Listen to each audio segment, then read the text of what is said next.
Vamos lá. Tá valendo, pode olhar lá, tá online. E nós estamos de volta, Rocket TV, Rocket Radio. Você é nosso convidado a aprender comigo aqui, porque eu não gosto de compartilhar tudo só para mim. Então eu quero compartilhar com vocês que estão me seguindo, estão me acompanhando aí nessa jornada da Rocket TV. E hoje eu tô com uma convidada, gente, muito especial, que fez a diferença já na minha vida. E agora eu vou dividir um pouquinho dela com vocês. Doutora Tatiana, muito bem-vinda. Muito obrigada, Deise. Muito obrigada. É um prazer estar aqui com você e com o seu público. Gente, eu vou tentar falar um pouquinho da doutora Tatiana. Falei assim, me passa a cola, porque senão eu não vai... É impossível, gente, eu falar tudo que ela faz aqui nos Estados Unidos. Doutora Tatiana, ela hoje ela está como minha professora na pós-graduação de Neurociência, Trauma e Saúde Mental. Quando eu cheguei no conteúdo dela, eu já voltei 5 vezes. De tão apaixonada que eu fiquei com o conteúdo dela. E eu falei, gente, eu vou tentar conectar, já que ela mora nos Estados Unidos, para estar conosco. E eu busquei um pouquinho do que ela faz. Então, doutora Tatiane Paradella Bradley, psicóloga e neurocientista, formada pela University Northern Kentucky, falei certo? Tá certo? Com mestrado em Psicologia da Saúde, doutorado em Psicologia Cognitiva e Comportamental pelas universidades Grand Canyon University e Universidade de Kentucky, nos Estados Unidos. Membro da American Psychological Association. Isso. Membro da American Psychiatrist Association. Ex-chefe da equipe multidisciplinar de atendimento à criança vítima de violência. Fala aí. Specialized. Investigative Unit do Department for Community Based Service in the Commonwealth of Kentucky. Gente, é muita coisa. Northern Bluegrass Region. Especialista em trauma infantil, tráfico humano e abuso físico e sexual infanto-juvenil. Neuropsicóloga e pesquisadora de comportamentos compulsivos, psicofarmacologia, pesquisa animal no Departamento de Psicologia da Universidade de Northern Kentucky, ex-consultora de saúde pública do CDC norte-americano no estado de Kentucky, COVID, especialização em pesquisas clínicas, drogas experimentais e regulamentação pela Harvard University. Meu Deus! Alguém pode dar um aplauso de pé? Doutora, como assim? Quantos anos para chegar nesse currículo de estudo? 16 anos de estudo. Você saiu do Brasil há 21 anos atrás. Exato. Saí do Brasil 21 anos atrás. Eu saí do Brasil... No Brasil tinha formação em jornalismo, né? Como a gente já tinha conversado. E aí eu vim pra cá e vi que realmente não ia dar certo, né? Continuar a profissão em jornalismo. Mas eu era boa em comunicação. E também eu vim com a vantagem de já falar inglês, né? Eu já sabia falar inglês quando eu vim pra cá. Então, eu comecei a universidade, decidi que eu queria fazer enfermagem.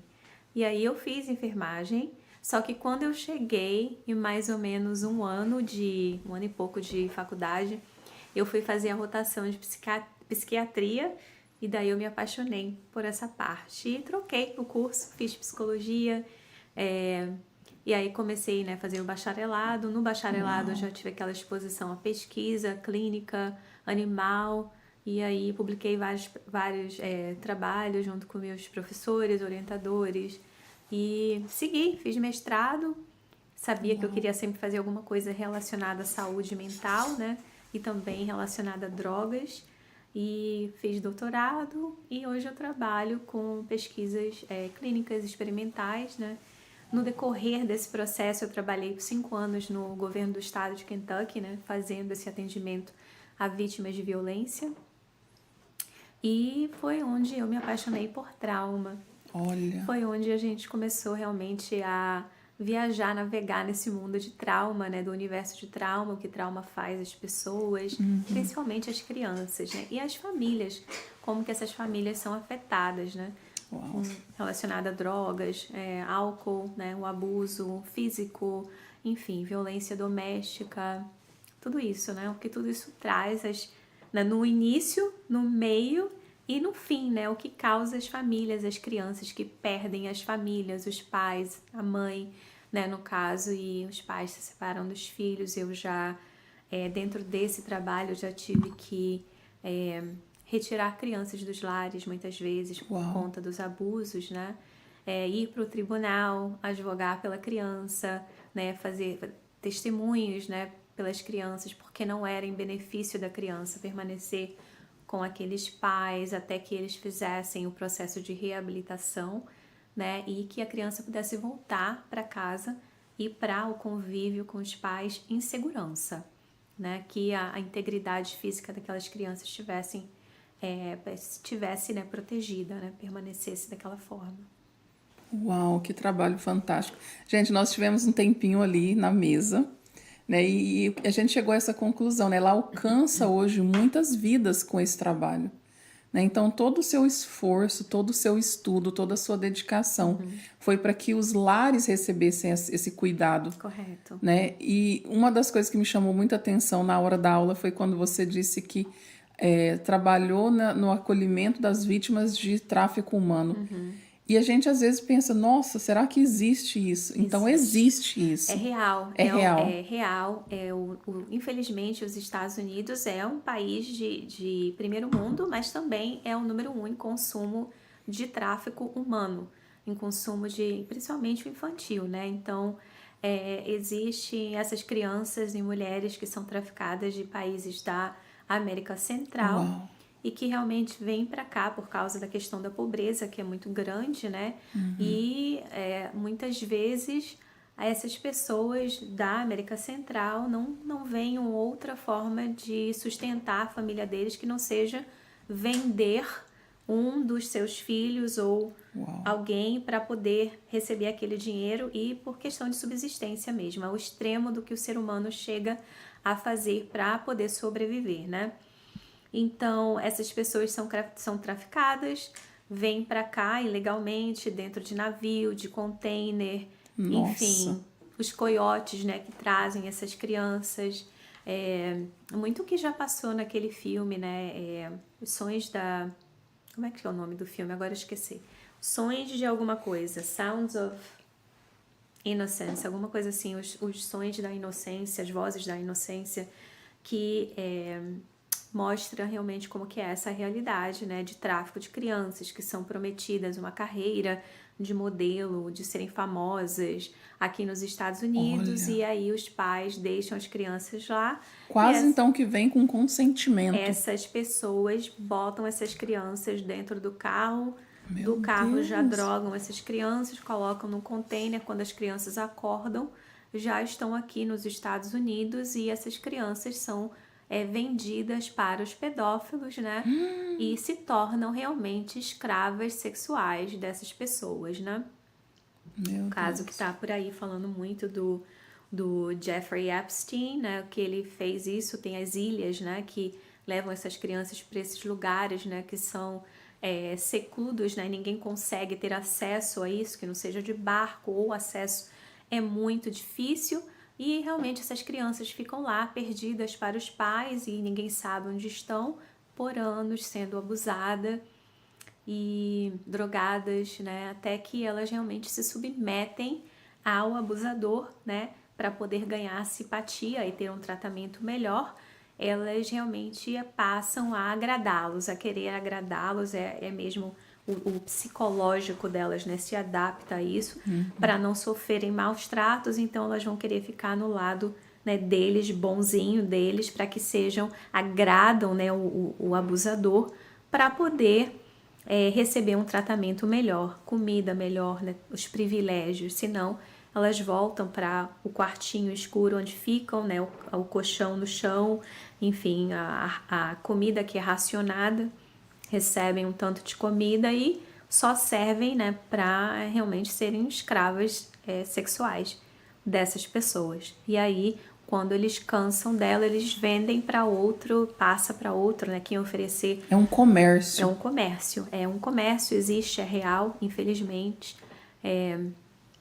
E existe pedofilia por aí, né? Aqui nos Estados Unidos como eu disse, o mercado número 1 que consome, né, crianças traficadas e de pedófilos, né? E qual foi o caso que mais te chocou de acolher, quando você acolhe essa... Você disse que quando o FBI... A gente faz batida, né? Então, isso daí tem uma investigação, né, que corre por detrás, né, dos bastidores, né? E aí eles já sabem, eles já estão, né, recebem pistas, enfim. Eu não sei, assim, muito como é que eles têm equipamento de alta tecnologia, detetives, enfim, pessoas que já estão naquela rede, né, na rede negra, né, da dark web, que eles chamam, e que tem aquelas comunicações que são encriptadas e o FBI tem como quebrar essas comunicações que estão encriptadas, e aí eles já sabem, né, como é que as pessoas vendem dentro daquela linguagem, que isso daí não é minha praia, né, mas basicamente é isso.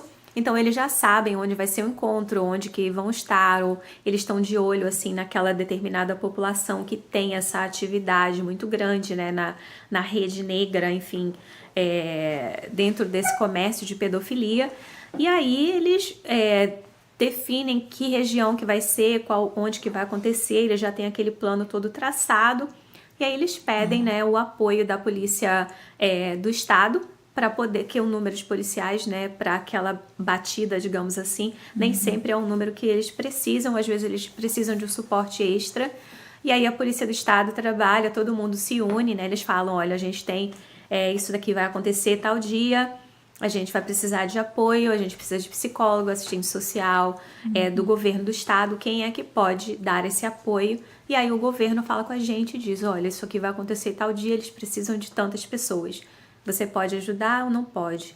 Eu tive a oportunidade de participar de algumas e realmente é tocante, porque as crianças são pequenas, são às vezes 12 anos e muitas delas têm marcas, né?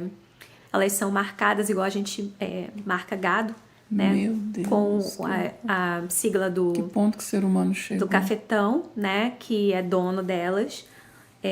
Aqui a gente chama de pimp, né? Então tem um nome a marca deles, né, tatuada ou queimada na criança, na pessoa, para dizer que ela é propriedade do fulano de tal, enfim.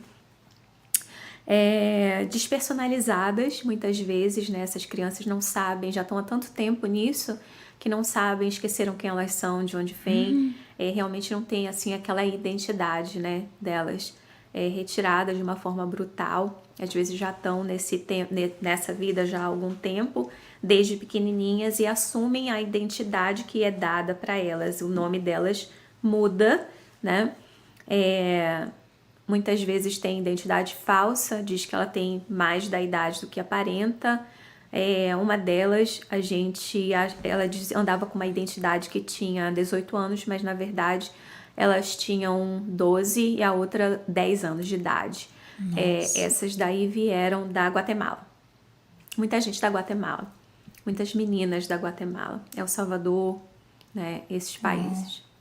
E aí vocês resgatam e qual que é o próximo passo? Manda para onde? O próximo passo é levar para o hospital, onde elas vão ter atendimento de equipe especializada em suporte de pessoas que sofreram violência, né?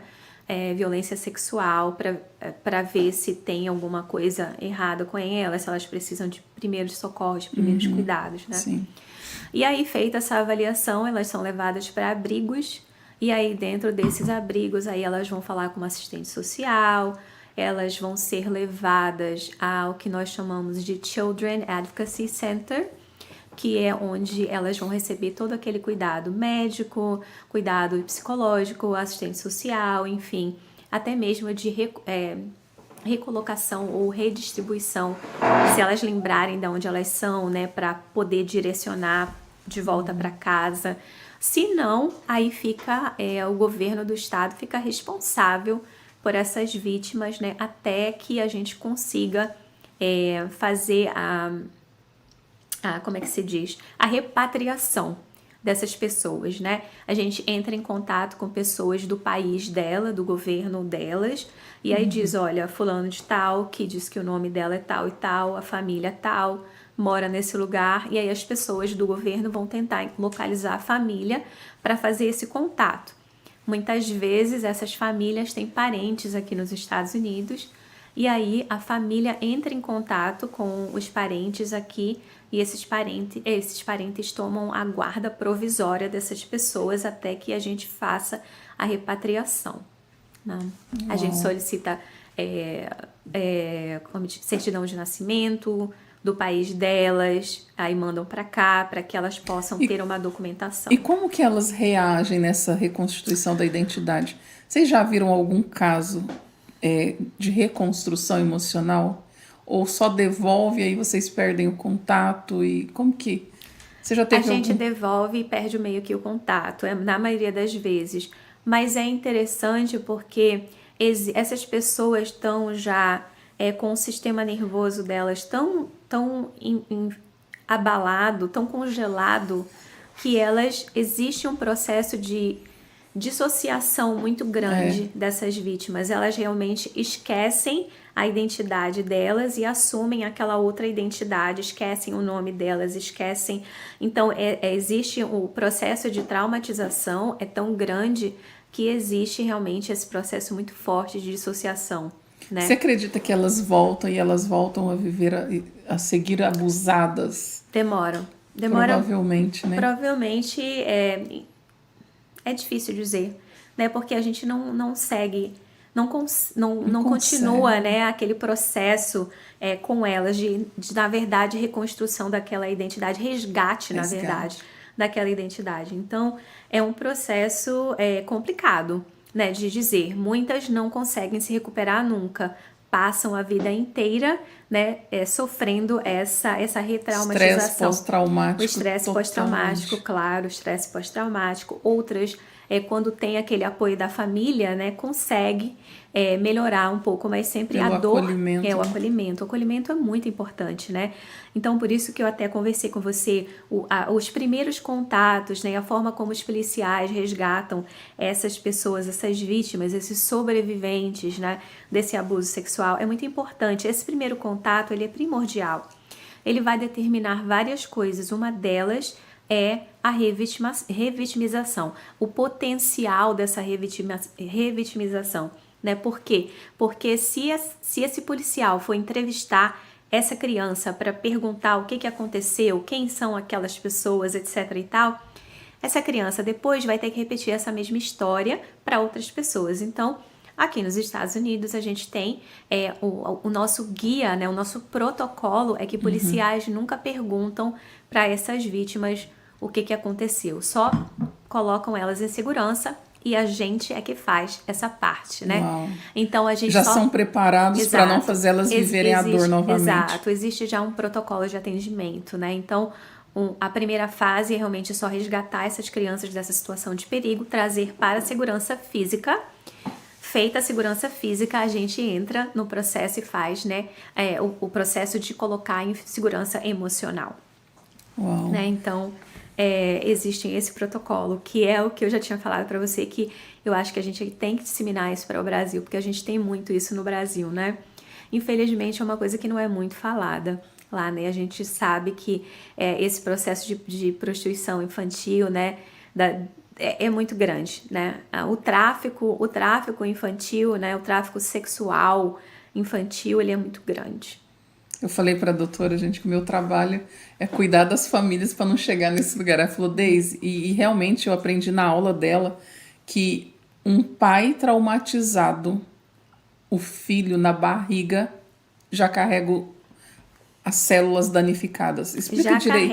Explica bem isso. Já carrega o código epigenético, né? Isso, já sofre alteração, né? Então, o que acontece é o estresse crônico, né? Então, o trauma é estresse, o trauma é cortisol. Níveis de cortisol elevados dentro do corpo da gente. O cortisol em excesso, ele causa inflamação e mais pra frente ele pode sim causar problemas de saúde, pode levar a problemas de saúde.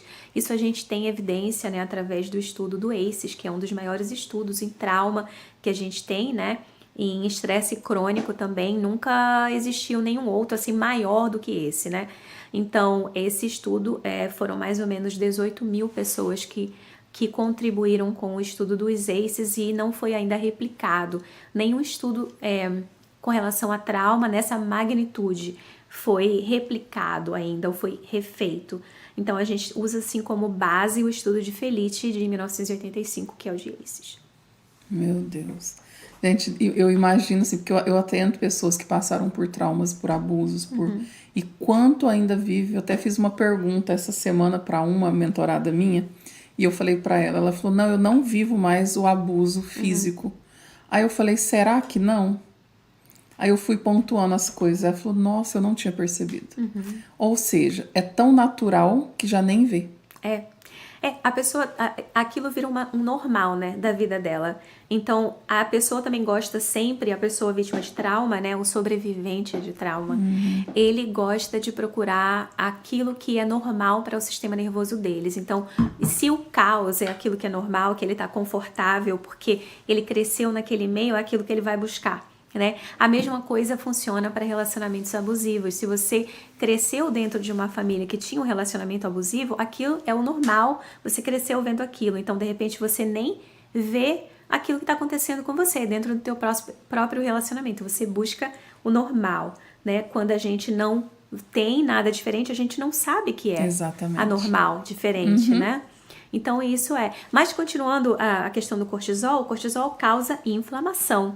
Então, quando aquele excesso de cortisol está correndo pelo corpo da gente, aquele bebê que está sendo gerado, ele está sendo gerado dentro daquele ambiente cheio de cortisol. E o cortisol atravessa a placenta. Ou seja, quando aquele bebê está sendo gerado, né, o sistema nervoso que está sendo gerado naquele bebê, né, está em desenvolvimento, ele está sendo gerado com prejuízo. Né? Aí, esse prejuízo, tem muitas coisas que vão acontecer ali que eu demoraria o dia inteiro para poder falar. Mas é basicamente isso.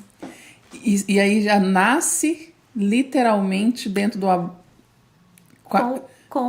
Com a predisposição genética para isso. Meu Deus, isso é muito sério. E o que nós podemos fazer como especialista na área, né, trabalhando? Eu trabalho com mentoria, neurociência, trauma, você especialista, doutora. Como que você fala, desde hoje a gente dá para fazer isso para um mundo melhor? A gente tem que reeducar as pessoas, né? A gente tem que quebrar esses estigmas que estão por aí, esses preconceitos. Então, o que a gente faz? A gente traz essa educação, primeiro a gente se educa, né? A gente aprimora o nosso conhecimento e a gente divide esse conhecimento para as pessoas, né? Quebra certos estigmas, preconceitos que ainda existem por aí, né? Que às vezes até a questão de... eu gosto muito de falar, até nas minhas aulas, essa questão do feminicídio que tem por aí agora muito forte no Brasil. Eu tenho acompanhado assim meio que de longe, né? Muitos casos de feminicídio acontecendo, muitos casos de que a mulher foi estuprada por causa da roupa que ela estava usando. Aquilo foi uma coisa que chamou. Não, a roupa não vai dizer estou apta ou aberta para que você me estupre. Não, isso não é uma coisa que ela provocou. Isso é uma percepção deturpada daquela pessoa que já tem possivelmente, né, algum prejuízo psicológico ali, Total. né, acontecendo, ou psiquiátrico, que a gente não sabe. Então, isso daí é uma coisa que não foi a pessoa que provocou, né? Então, o que eu quero dizer com isso é que quando eu trago essa questão do feminicídio, é porque a gente se submete a essas coisas muitas vezes, né? A mulher ela é um ser frágil, mas ela também é um ser forte. A mulher consegue suportar dores imagináveis, impossíveis. A dor de um parto, né? É uma dor muito grande. Um homem não consegue passar pela dor de um parto, né? A maioria das vezes, pelo menos o meu marido, uma dorzinha ali, quebra uma unha, ele tá chorando, Leandro, né? O Leandro tá aqui, ele tá minoria. Ele só Verdade, vocês estão certos. Né? Ele pega uma gripezinha, o marido tá prostrado ali, né? A mulher não, a mulher consegue. A dor de ter um filho, a dor de perder um filho, né? a gente consegue passar por várias dores e suportar essas dores, porque a gente acredita que nós temos que ser fortes. Não, a gente não tem que ser forte. A gente pode ser fraca e ainda ser forte. Se permitir sentir essas dores. Exatamente. Tá? A gente tem que se permitir, a gente tem que ser real. Eu Parar costumo de dizer, chorar. Não, por que parar de chorar? Chora. Chora. Vai te fazer bem. Chora, né? Se Assim permite. como as batidas do coração permitam os dias, né? Correto. Ó. Chora, a gente sabe, a gente tem que se permitir sentir os sentimentos da gente, né? Então, se é uma coisa que te deixa triste, fica triste, né? Se é uma coisa que te deixa feliz, seja feliz, não importa o que os outros estejam pensando, né? Você tem que ser real, né? E ser real na tua essência, né? Se você conseguir construir isso, uma essência real, você vai estar irradiando isso para todo mundo, felicidade para todos. E eu falo que tem como sim a gente fazer um mundo mais acolhedor, mais... Falei com a doutora, falei, olha, você vai vir aqui em casa, vamos ter um momento de mesa, né? Que a gente possa ter esse tempo na família, ter esse tempo em casa, ter esse tempo com os amigos. Para de uma vida de alta rotação, de muita... né? Quem cresceu achando que o fazer é mais essencial do que o ser, geralmente está numa vida muito rotativa do fazer, né? E nem se sente mais, né? Então, dá uma desligada nos motores. Eu falo, né? Que eu trabalho com os foguetes aí, então... Eu falo, gente, desliga um pouco as turbinas, fica na base, prepara um pouquinho. Né? Eu tive que viver isso depois que eu vim para os Estados Unidos. Então, 6 anos eu falo que o Senhor me parou em casa para eu ver o quanto é gostoso ser cuidada, o quanto é gostoso ter, né, ter esse tempo. E hoje eu falo pro meu marido, agora eu não quero sair mais não. É verdade. Eu agora me acostumei com esse lugar, com o meu ambiente. A gente gosta de cuidar, mas é tão bom ser cuidada, né? É muito bom ser cuidada, receber amor, atenção, né? Cuidar da gente também. É muito importante a gente falar sobre autocuidado, né? Autocuidado, aquela analogia, eu até comentei com você, né? De você estar num barco, cai, não sabe nadar e você tá tentando salvar todo mundo e acaba se afogando. A mesma coisa, uma outra analogia que eu uso bastante, não sei se eu já comentei com você, é coloca a máscara de oxigênio em você primeiro, para depois você ajudar quem tá do seu lado. Porque se alguma coisa acontecer com você, quem que vai ajudar ele? Quem vai ajudar seu filho? Então, colocar você em primeiro lugar é muito importante. Autocuidado é extremamente importante. Cuidado da mente. Assim como a gente precisa de exercício, de comida, de tudo, a gente precisa de cuidar da nossa mente e a gente também precisa descansar a nossa mente. Silêncio. Sabe? Ter um tempo Você acha o seu jeitinho, né? Posso contar aqui que eu descobri lá na mesa o jeitinho dela. Posso contar, doutora? Pode. Ela faz horta, gente. Ela tem manjericão, ela tem todas as salsinhas que você precisar.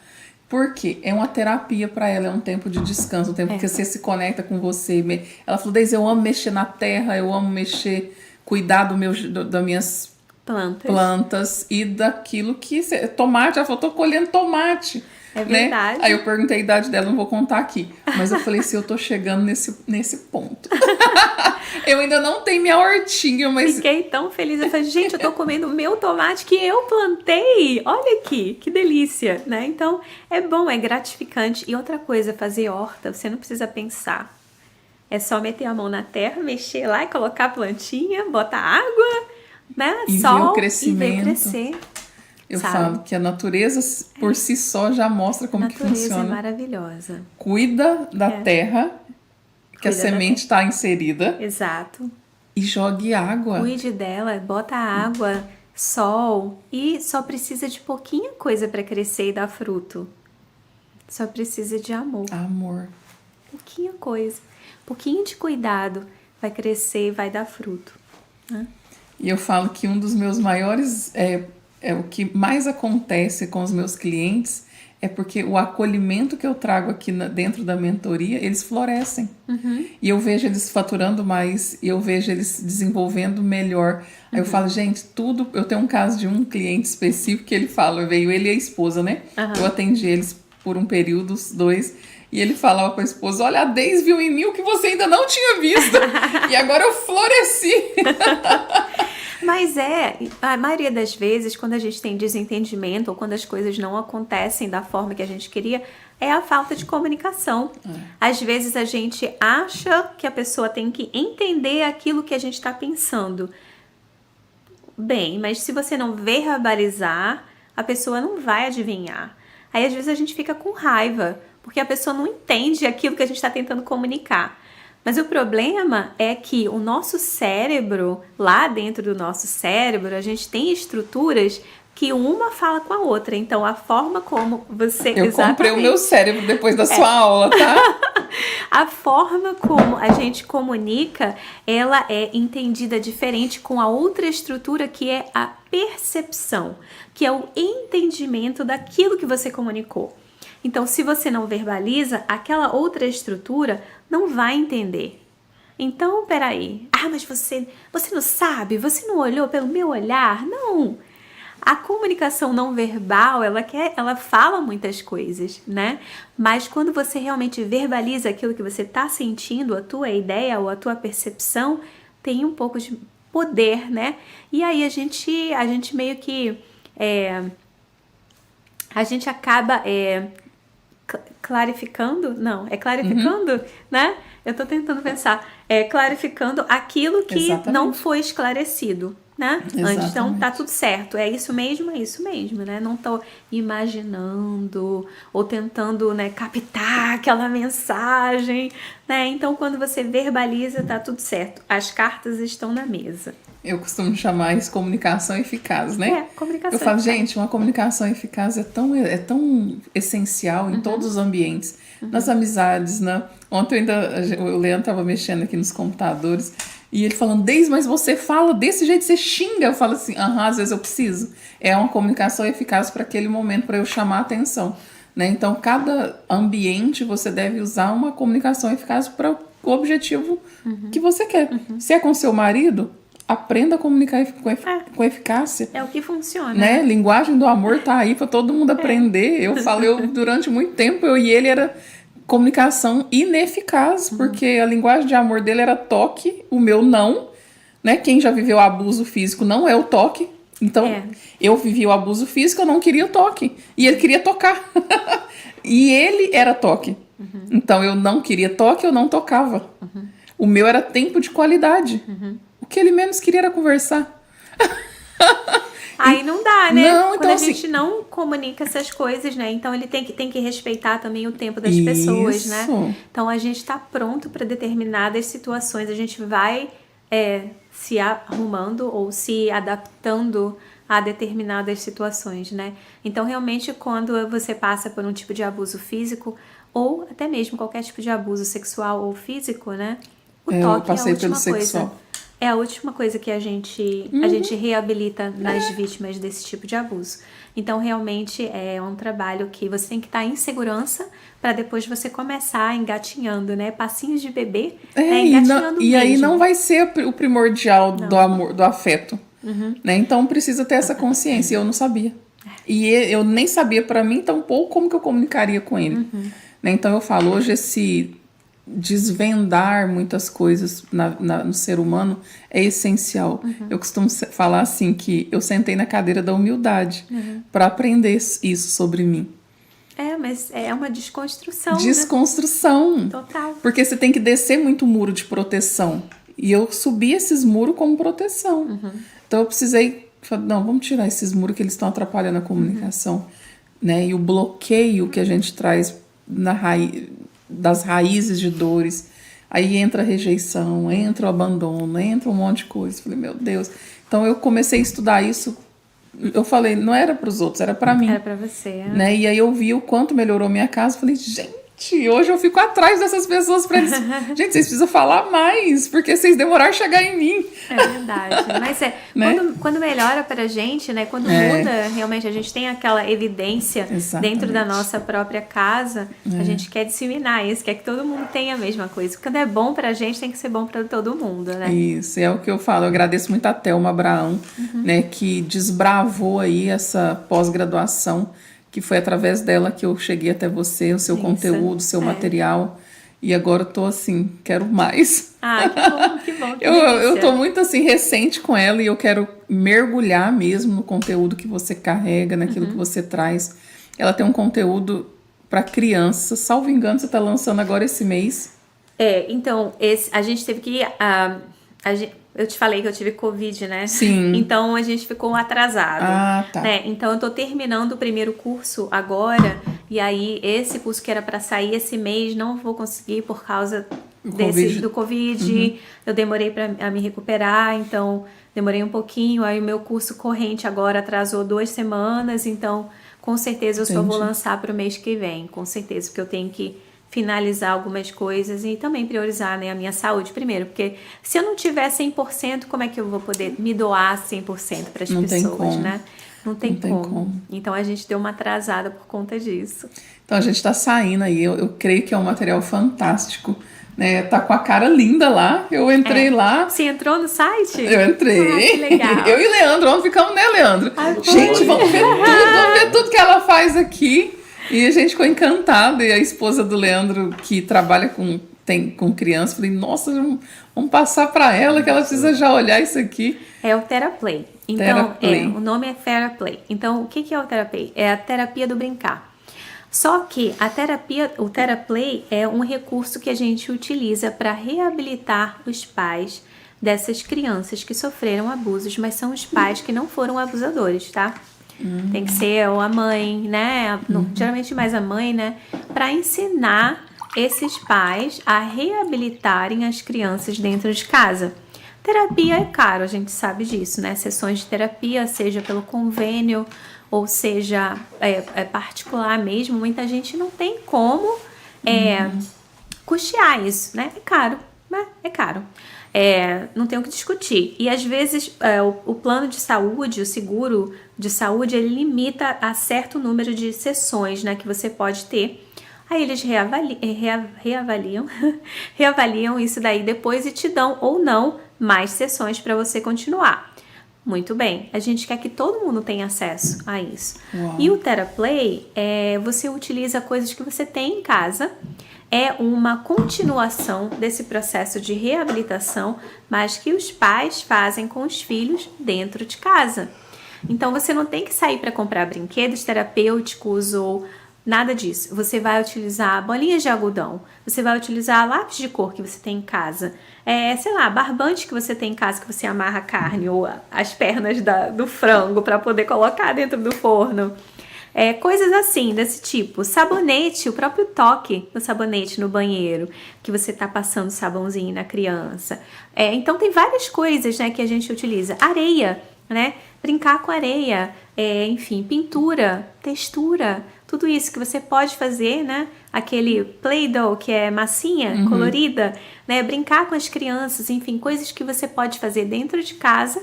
E você está estendendo esse processo terapêutico. Mas com mais amor, é o pai, é a mãe que está brincando com a criança, né? Não só você está reabilitando, mas você está melhorando aquela conexão, que é a coisa mais importante, né? Essa semana uma amiga minha postou ela puxando as 2 filhinhas dela dentro de uma caixa. Sim. E aí eu falei pra ela, olha, faz um vídeo disso aí, sobe, porque a gente precisa voltar à simplicidade. Né? Não precisa de ser um carrinho da Ferrari pro seu filho brincar. Porque eu tenho convicção que essa caixa aí vai ficar muito mais marcada do que se fosse um carrinho caríssimo da Ferrari de criança, né? Então não é sobre o luxo, não, é sobre a conexão de pai e filho. E isso, eu lembro dos meus filhos, eles gostavam de bater panela. Eu falava, deixa mãe, deixa eles pegar panela e colher e amassar minhas tampas tudo. Não tem problema, deixa só algumas embaixo, as melhores que eu não quero que estrague, eu coloque em cima. Que era melhor do que os brinquedos. Era uma latinha de margarina, exato, como eles amavam. Eu me lembro quando eu era criança, meu pai e minha mãe compraram uma geladeira, e eram aquelas geladeiras enormes, né? Parecia um elefante. Hoje em dia a gente não tem mais dessas, né? Mas uma dessas Brastemp da vida, que vinha numa caixa enorme. Eu sei que eu pedi pro meu pai a caixa, e aí a gente deixou um lado fechado e o outro lado aberto. Eu fiz janela na caixa, ali era a minha casinha. Então eu levei meus brinquedos, minhas bonecas. E a gente morava num prédio, então minhas amigas todas iam pra minha casa, que era uma caixa de papelão, e a gente brincava. Então, sabe, são coisas assim, que as crianças vão levar. Né? Marcou, eu nunca esqueci. Nossa, eu me diverti tanto. Vai ver que seu pai gastou dinheiro pra comprar algum outro brinquedo, você nem lembra. Não precisava nem de casa da Barbie, ele mesmo tava bom. né? Ali dentro tava bom, a caixa de papelão da geladeira da minha mãe, Brastemp. Pronto. Nossa, foi muita felicidade. Aí, sabe, essas coisas da infância da gente que a gente guarda, não precisa de luxo. A gente que pensa, né, que precisa. Não é. Criança não precisa de luxo, precisa de tempo, de qualidade. É o que eu tenho falado muito, gente, em todos os âmbitos, seja no espiritual, seja no emocional, é voltar à simplicidade, né? Eu tenho feito esse resgate da volta, né, para o simples, né? É o que eu te falei, trabalhar muito, para alcançar o quê? É. E meus filhos tá lá, minha filha sendo espancada dentro de casa porque eu não tinha tempo para ver isso, né? Então às vezes a gente precisa voltar para o simples, e eu vivendo Às esse... vezes é difícil também, né? Voltar para o simples. A gente tem que renunciar a muita coisa. Sim. Né? Renuncia, às vezes é um conflito grande, né? Entre a gente, mas aí Eu você tem que tive. pensar os prós e o contra, né? O que tem mais de benefício? A saúde da sua filha, o bem-estar dela, né? Que nada daquelas outras coisas vão recompensar, né? Ou superar isso. Então eu falo, eu vivi esse conflito desse retorno ao simples e depois eu vi que foi a melhor decisão que eu fiz. Teve dias de chorar, teve. Tô me sentindo inútil, mas porque o meu valor estava no lugar errado. Né? E quando eu entendi que eu estava sendo muito mais útil do que antes, falei, gente, que incoerência. Que incoerência, né? Então, hoje eu vivo a colheita do fruto, né? Meu filho estava totalmente viciado em jogos, só no quarto. Hoje saiu do quarto, graças a Deus. Eu vivi um resgate da minha casa. Mas graças a muito conteúdo de estudo de vocês que estudaram. Graças a vocês que buscaram esses estudos, né? Eu falo para a Thelma Brown que eu vou ser grata a ela o resto da minha vida. Além dela ter trago os conteúdos, os livros dela é material obrigatório nas minhas mentorias. Olha que legal. Obrigatório. Eu creio, por isso que eu quero que você escreva os seus, né? Que são materiais que são obrigatórios. Só finaliza a minha mentoria, só pega a certificação do MEC. E olha que eu sou exigente. Na minha mentoria tem que ler o livro, escrever manual, gravar um áudio para mim. Olha, que beleza. Por quê? Porque eu uso todas as conexões sinápticas para melhorar essa transição sináptica, né? Então, se eu sei que escrever é melhor do que digitar, eu uso a escrita. Na verdade, é um exercício cognitivo. Cognitivo, isso, né? exatamente. Então, é bom, Então, eu uso a escrita, aí ele mesmo escreveu, eu falo, não vou me dar o trabalho de ler o que você escreveu. Eu quero ouvir o seu áudio. Porque quando ele vai falar, ele vai ouvir.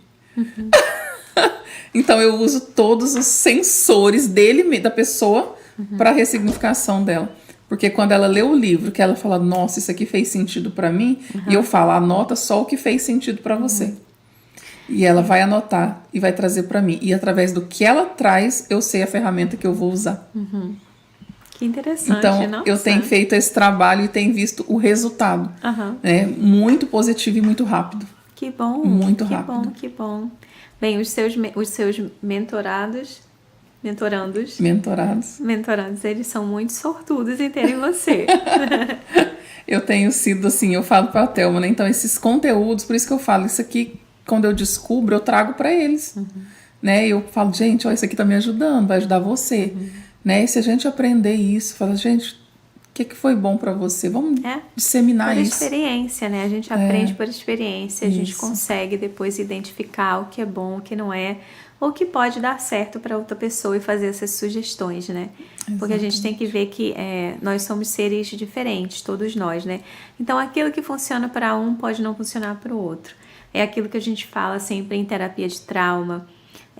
Quando a gente faz terapia de trauma, a gente começa com um tipo de terapia lá no meio para poder trazer aquela pessoa para a segurança e tal. Quando a gente traz aquela pessoa de segurança, a gente tem que mudar a estratégia, porque você não pode dar continuidade, usar só uma técnica, né? Porque não chega naquele momento a pessoa vai parar, ela vai estagnar, ela para ali. Então você tem que usar uma outra estratégia, uma outra técnica para poder dar seguimento àquilo. E mais para frente utilizar outras coisas, né? Então hoje em dia você não existe só um tipo de estratégia que você utilize com aquele paciente. E a mesma coisa, né, na mentoria, na vida da gente, né? A gente tem que continuar, é um processo de readaptação, né, contínuo que você faz, né? Uma situação acontece com você aprende a navegar aquela situação, você adapta, né? E é o darwinismo aí, né? A lei do mais forte. Gente, é isso. Por mim, eu ficava aqui a noite inteira, Leandro. Com certeza. Aprendendo com ela, né? Já mandei pra Kelly, assista aí, pelo amor de Deus. Em breve nós vamos ter material dela que tá saindo aí quentinho, que nós vimos ontem. Né? Então, gente, sigam ela, acompanhem o conteúdo. Eu creio que vai vir muita coisa nova. Falei pra ela, se algo que ela leve daqui hoje é que ela dissemine todos esses anos que ela ficou em preparação, né? Eu quero estar de mãos dadas nesse processo. Amém. Quero estar acompanhando de perto, porque eu vou ser uma consumidora, né, de tudo que você, das noites que você deixou os seus filhos, para que os meus fossem abençoados. Amém. Porque ela disse assim, eu não fiquei com os meus filhos.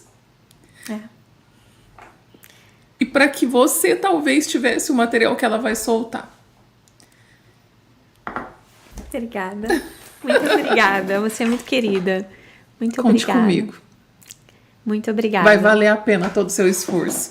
Tem que valer, né? E muitas pessoas vão ser... Se já mudar a vida de uma pessoa é muito, sabe? Ainda mais assim, eu sempre tive a intenção de pegar esse conteúdo que a gente tem aqui, os estudos que nós temos aqui, né, nos Estados Unidos, esse avanço que a gente tem aqui e levar para o nosso país, para a nossa população, que é tão sofrida, né? Nós somos todos tão sofridos, o povo brasileiro é sofrido, as crianças são sofridas, o povo do Nordeste é sofrido, né? As crianças no Rio, né? Essa questão de violência, tráfico, enfim...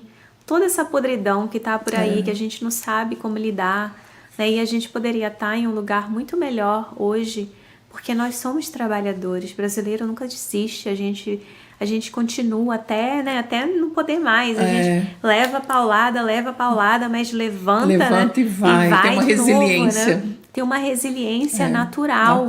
Então, a gente tem que começar a mudar a cabeça das pessoas, a linguagem das pessoas, a forma como a gente se vê, né? A gente tem que mudar isso, porque se você muda como você se vê, as pessoas vão te ver de uma forma diferente, né? Uma coisa que eu acho assim, interessante é a forma como eles viam as brasileiras que chegavam aqui nos Estados Unidos. Todo mundo que falava, você é brasileira, achavam que a gente era prostituta. Uau. Há anos atrás. Isso é uma verdade. Eu passei por algumas situações indelicadas, mas depois, quando você conquista o seu lugar e a sua posição na sociedade, e as pessoas perguntam, quem é você? Eu sou a doutora Tatiana, sou professora de uma universidade nos Estados Unidos, eu não sou prostituta. Eu sou brasileira, né? Então muda a imagem do país, a imagem daquilo que as pessoas viam como Brasil é samba, oba-oba, sei lá, e mulher bonita. Hoje sabe, uma profissional, uma pessoa competente, professora, etc e tal. Eu quero isso para todo mundo. Eu quero o nome do nosso Brasil lá em cima. Então estamos de mãos dadas nisso. É isso que a gente tem que fazer. Né? E a gente começa assim, com pequenos passos, né? Conquistando. Não no seu caso, que já tem grandes passos. Mas conquistando, né, o nosso pedacinho na sociedade, né? Fazendo essas mudanças. Obrigada. De nada, é um prazer. Obrigada por tudo, obrigada por todo o conhecimento adquirido e transmitido. Eu sou uma beneficiadora pela pós-graduação e agora eu já me sinto sua amiga. Claro. Eu falo, olha, eu já tô mais amiga. Uma, vem, pode vir. Porque eu falei, teve 2 professores que eu me conectei muito e eu tive a honra de ter você aqui em casa. Um prazer. Então, obrigada mesmo, de coração. É um prazer, de todo coração, estar Brasil, aqui com você, com o seu público, com os nossos brasileiros. Aguarde. Me sigam. Sigam ela nas redes sociais. Deixa aí, Leandro, já o Insta dela. Deixa eu colocar tudo aqui já. Já deixa tudo aí marcadinho, doutora Tatiane, para que cada um possa conhecer tudo isso que você faz. Obrigada. Com certeza. Pra que Venha a gente mais possa- vezes, a casa está Vamos. aberta. Opa! A Flórida te recebe de Amém. braços abertos. Minha casa está aberta para você Obrigada, e sua família. Deise. Muito obrigada. Agradeço de todo o coração. Você ter me recebido aqui, aberto sua casa para mim, para poder dividir um pouquinho com vocês o meu trabalho. Agradeço mesmo. Gente, eu vou trazer um conteúdo para a revista, para a gente ficar Marta aqui, para ler. Né? Então, isso que ela falou aqui, a gente vai trazer para a revista. E na 10ª ou a 11ª edição, quero trazer tudo isso que ela trouxe aqui para nós, para que fique registrado. E Isso até a mesmo. próxima. Até a próxima. Obrigada. Obrigada, Leandro. Eu que agradeço. Obrigada, Leandro. Ficou aqui com a gente, né? Esse É. tempão. Só tô aprendendo. Homem sou um de aluno. ferro. Sou um aluno. Ai, obrigada. Gente, obrigada a você que esteve aqui. Lá no YouTube ficou melhor, porque eu fiquei de lado, mas acho que ela ficou melhor que eu aqui. Mas obrigada por vocês terem nos acompanhado. Pode deixar salva essa aí, depois eu... Vou deixar aqui, ó. Aí.